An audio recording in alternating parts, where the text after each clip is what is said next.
ये एक last example इस टाइप का हम आपको बताने जा रहे हैं जो करेंट रेशियो से और क्विक रेशियो से रिलेटेड है। क्वेश्चन में दिया हुआ होगा करेंट रेशियो और क्विक रेशियो। करेंट रेशियो हमने यहां एज्यूम किया 5:1 और क्विक रेशियो हमने एज्यूम किया 3.5:1 और स्टॉक और इन्वेंट्री 1,20,000 रुपया दिया हुआ है। आपको निकालना है करेंट एसेट्स और करेंट लायबिलिटी। देख रहे हैं कि इस एग्जांपल में भी ना आपको करेंट एसेट्स मालूम है, ना आपको करेंट लायबिलिटी मालूम है, और ना ही आपको क्विक एसेट्स मालूम है, और ना ही करेंट लायबिलिटी मालूम है। तो ऐसे केस में आपको सबसे पहले करेंट लायबिलिटी को एक्स मान लेना है।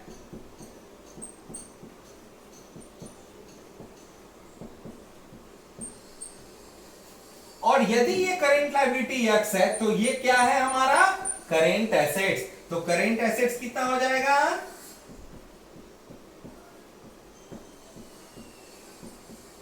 5x, और ये हमारा क्विक एसेट्स है और ये करेंट लायबिलिटी है। तो इस केस में हमारा क्विक एसेट्स, जिसको हम लोग लिक्विड एसेट्स भी कहते हैं, वो हो जाएगा 3.5x। कितना हो जाएगा हमारा 3.5x, यानी करेंट लायबिलिटी का ये 3.5 टाइम्स है। हमें क्या क्या मालूम हो गया, करेंट लायबिलिटी, करेंट एसेट्स और क्विक एसेट्स। और आपको पता होना चाहिए कि यहां दिया हुआ क्या है, इन्वेंट्री, यानी कि स्टॉक। स्टॉक का फॉर्मूला होता है current assets minus quick assets. अगर हम करेंट एसेट्स में से क्विक एसेट्स को हटा दें तो हमारा क्या निकल जाएगा, स्टॉक निकल जाएगा। स्टॉक कितना गिवन है 1,20,000 रुपया, और करेंट एसेट्स हमने कितना कैलकुलेट किया है 5x, और क्विक एसेट्स मेरा कितना है 3.5x। ये हम लोग घटाएंगे तो ये बचेगा 1.5x, और ये हमारा करेंट इन्वेंट्री कितना है 1,20,000। तो रेशियो क्या हो जाएगा, इसलिए x इक्वल टू हो जाएगा 1,20,000 डिवाइडेड बाय 1.5, यानी कि 80,000। अब ये x हमने क्या एज्यूम किया था, करेंट लायबिलिटी। x हमने क्या एज्यूम किया था, करेंट लायबिलिटी। और हमें और क्या निकालना है, करेंट लायबिलिटी तो हमने फाइंड आउट कर लिया 80,000। अब हमें निकालना है करेंट एसेट। तो आपको पता है कि करेंट एसेट्स कितना है, करेंट एसेट्स है 5x। x का वैल्यू पुट कर दीजिए, 5 इंटू 80,000 इक्वल टू ₹4 लाख। ये x हमें तभी एज्यूम करना है जब करेंट एसेट्स और करेंट लायबिलिटी में हमें कोई भी मालूम ना हो। अगर हमें कोई मालूम होता है तो हम डायरेक्ट रेशियो को पुट करते हैं, लेकिन जब रेशियो में हम लोगों को रेशियो तो मालूम होता लेकिन उसमें से कोई भी इंफॉर्मेशन मालूम नहीं होता, चाहे वो करेंट एसेट्स हो या करेंट लायबिलिटी हो। तो ऐसे केस में करेंट लायबिलिटी को x मानेंगे और फिर इस तरीके से हम लोग इसको सॉल्व करेंगे। ये हमारा करेंट रेशियो और क्विक रेशियो से रिलेटेड जितने भी प्रॉब्लम्स स्टूडेंट को होते हैं वो हमने आप लोगों के सामने एक्सप्लेन कर दिया है। इससे रिलेटेड जितने भी क्वेश्चंस हैं वो अब आप लोगों से बन जाने चाहिए। और अब हम आप लोगों को नेक्स्ट टॉपिक पढ़ाने जा रहे हैं जो हमारा इंसॉल्वेंसी रेशियो है। लिक्विडिटी रेशियो के बाद हमारा आता है इंसॉल्वेंसी रेशियो। लिक्विडिटी रेशियो के बाद सेकेंड रेशियो क्या आता है, इंसॉल्वेंसी रेशियो। जैसा कि हमने पिछले क्लास में भी बताया था कि लिक्विडिटी रेशियो जो होता है वो शॉर्ट टर्म सॉल्वेंसी को जज करने के लिए बनाया जाता है। शॉर्ट टर्म सॉल्वेंसी का मतलब कि जो हमारे शॉर्ट टर्म लायबिलिटी है उसको ऑर्गेनाइजेशन रिम्बर्स करने में, वापस करने में कितना कैपेबल है। और सॉल्वेंसी रेशियो जो होता है, सॉल्वेंसी रेशियो जो होता है, सॉल्वेंसी रेशियो जो होता है वो हमारा लॉन्ग टर्म फाइनेंशियल लायबिलिटीज को रिम्बर्स करने में ऑर्गेनाइजेशन कैपेबल है या नहीं, इसको जज करने के लिए बनाया जाता है। इससे हमें यह पता चलता है कि किसी भी ऑर्गेनाइजेशन का जो लॉन्ग टर्म डेब्ट को वापस करने का जो साउंडनेस है वो कितना स्ट्रॉन्ग है, वो अपने लायबिलिटी को वापस करने में कितना कैपेबल है, इसका जजमेंट हम लोग सॉल्वेंसी रेशियो से करते हैं।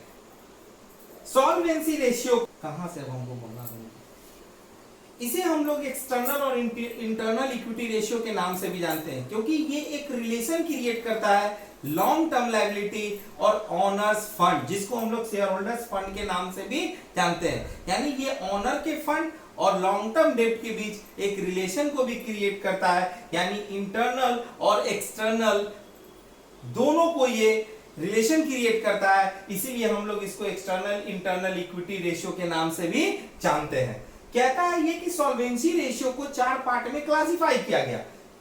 सॉल्वेंसी रेशियो को कितने पार्ट में क्लासिफाई किया गया? 4 पार्ट में। पहला है डेब्ट इक्विटी रेशियो, दूसरा है टोटल एसेट्स टू डेब्ट रेशियो, तीसरा है प्रोप्राइटरी रेशियो और चौथा है इंटरेस्ट कवरेज रेशियो। ये चारों रेशियो हम लोग 1 बाय 1 अभी जानेंगे कि कैसे डेब्ट इक्विटी रेशियो निकालते हैं और किस तरीके से हम लोग इस रेशियो को कैलकुलेट करते हैं। ये अब हम आपको आगे बताने जा रहे हैं। तो इसको पहले हम रब कर लेते हैं। पहला है हमारा डेब्ट इक्विटी रेशियो। डेब्ट इक्विटी रेशियो जो होता है वो लॉन्ग टर्म डेब्ट और शेयर होल्डर्स फंड के बीच रिलेशन को क्रिएट करता है। यानी ये बताता है कि बिजनेस के अंदर लॉन्ग टर्म डेब्ट कितना है और ओनर्स फंड कितना है, यानी मालिक का पैसा कितना है, और वो owner's fund long term liability को रिम्बर्स करने के लिए मौजूद है या नहीं है। इससे लॉन्ग टर्म साउंडनेस का पता चलता है कि बिजनेस लॉन्ग टर्म सर्वाइवल कर सकती है या नहीं कर सकती है। इसका एक फॉर्मूला होता है डेब्ट इक्विटी रेशियो का, लॉन्ग टर्म डेब्ट divided by share holders fund. डेब्ट इक्विटी रेशियो का फॉर्मूला क्या होता है? लॉन्ग टर्म डेब्ट divided by share holders fund. Long term debts में क्या क्या आता है वो हमने कुछ एग्जांपल्स लिखा है। ये लॉन्ग टर्म लायबिलिटी होता है, जैसे डिवेंचर्स हो गया, मॉर्गेज लोन हो गया, बैंक लोन हो गया, पब्लिक डिपॉजिट है, या फिर कोई और अदर बैंक लोन या अदर लॉन्ग टर्म लोन्स हो गए।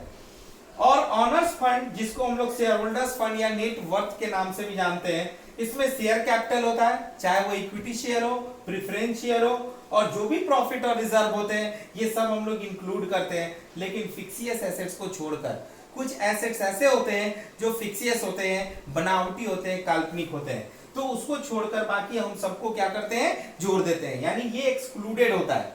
इसको हम लोग माइनस करते हैं, यहाँ पे हमने माइनस का भी साइन दिया है।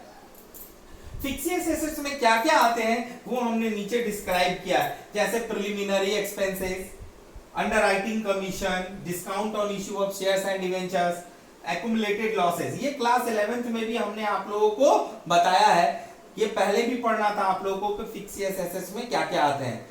तो यहां से हम लोग फाइंड आउट कर लेंगे डेब्ट इक्विटी रेशियो। ये एक सिंपल सा फॉर्मूला है और आप लोगों को इसको कैलकुलेट करना है।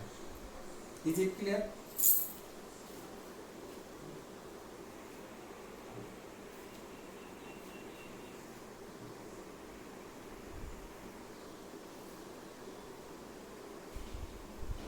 ये हमारा सॉल्वेंसी रेशियो का पहला रेशियो है डेब्ट इक्विटी रेशियो। इसके बाद के रेशियो को हम लोग नेक्स्ट वीडियो में जानेंगे कि और कौन कौन से रेशियो हैं। तब तक के लिए बाय बाय।